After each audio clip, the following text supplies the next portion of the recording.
When a routine traffic stop becomes a pivotal moment in a police officer's career, his assumptions clash with an unexpected reality.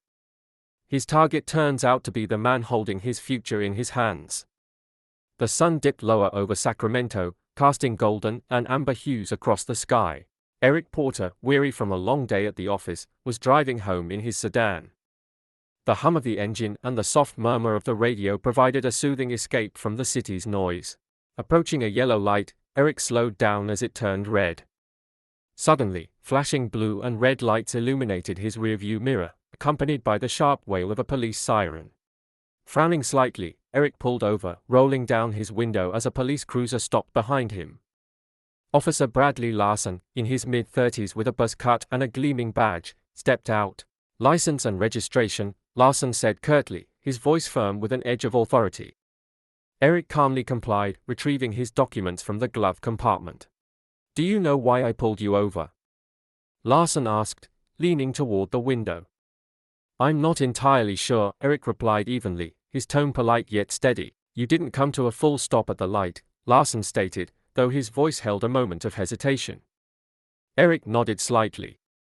Larson lingered, his eyes narrowing as he studied Eric further. This wasn't just a routine stop anymore, not for Larson. Looking at the license in his hand, Larson asked, "You're not from around here, you?"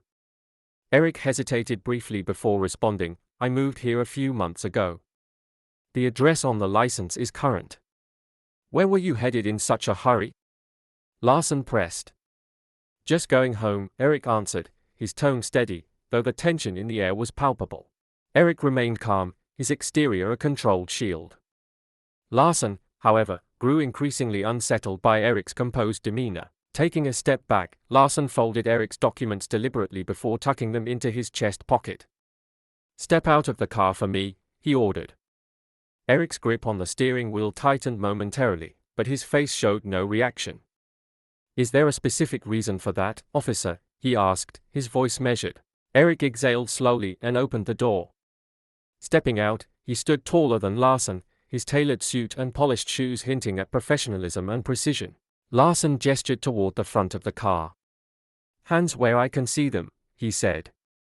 Eric complied, his movements deliberate and calm. "Is there something specific you're looking for, officer?" Eric asked, his tone even but pointed. Larson smirked faintly. "Just routine," he replied.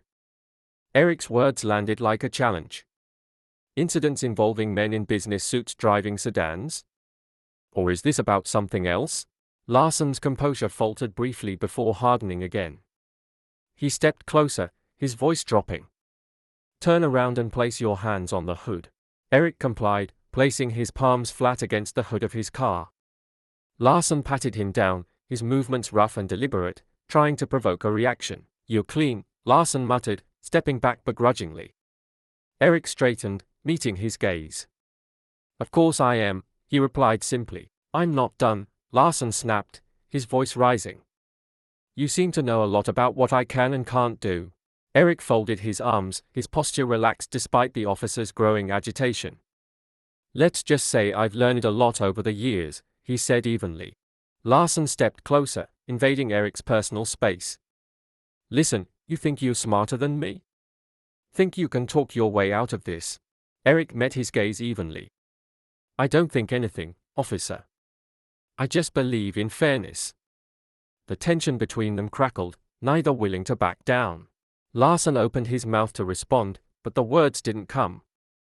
For the first time, his confidence wavered. The balance of power was shifting, and he stood on shaky ground, though the reckoning was yet to come, a moment he would never forget. Eric's voice broke the heavy silence, steady and unyielding. "Officer, I think it's time you know who I am."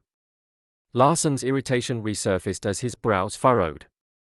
"I don't care who you are," he snapped, though the faint crack in his voice betrayed his uncertainty. Eric reached into his pocket slowly, deliberately. "I'm reaching for my badge," he said calmly, watching Larson's hand twitch near his holster. "No need for theatrics. I want you to see it." Eric pulled out a leather wallet and flipped it open, revealing a gleaming badge. "Eric Porter," he said, his tone casual yet commanding. "Head of Internal Affairs, Sacramento Division." Larson froze, his eyes darting between the badge and Eric's face, searching for a sign of humor. But Eric's expression held only quiet authority and a hint of disappointment. "Internal affairs," Larson repeated, his voice cracking slightly. Eric interrupted, sparing him the struggle to finish the thought. "I oversee officer conduct. My job is to ensure the people wearing this badge uphold the integrity it represents." Larson took a small step back, his hand dropping from his belt as though the weight of his own authority had suddenly grown unbearable. Eric stepped forward, his tone calm but piercing. "Do you know what the most troubling part of this interaction has been, Officer Larson?" Larson didn't answer, his face pale as though realizing he'd stepped into quicksand. "It's not the profiling," Eric continued. "It's the fact that you've done all this without realizing who you were talking to." Eric's voice carried the weight of an indictment. "You assumed I wouldn't know my rights. That I wouldn't understand the laws you're sworn to uphold. And why? Because I didn't fit your idea of someone deserving respect." Larson's shoulders sagged, the full weight of Eric's words settling on him like a heavy burden. "Here's what's going to happen," Eric said, stepping back to give Larson room to breathe.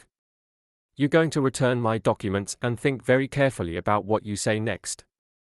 Larson hesitated, his lips parting as though to push back, but Eric added, his voice dropping, "You're going to hear from me again, not as a driver, but as the man deciding whether you're fit to wear that badge." Larson swallowed hard, his hands trembling slightly as he returned Eric's documents.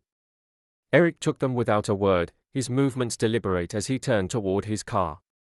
Pausing with one hand on the door, he glanced back.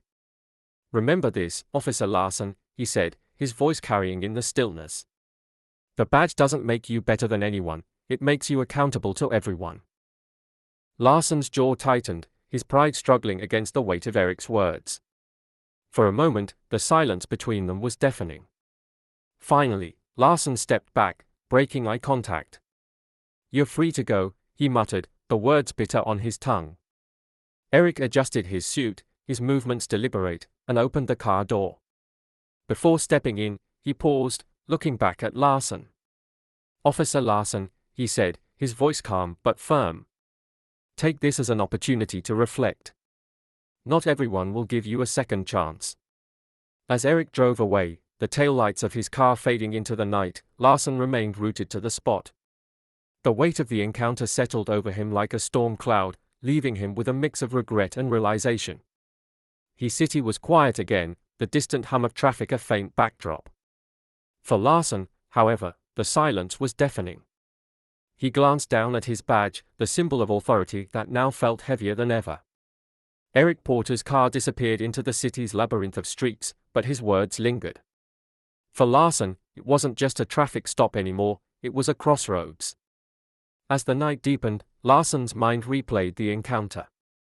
The realization hit him, change wouldn't come from external pressures, it had to start with him. Meanwhile, Eric drove on, the city lights blurring past his windows.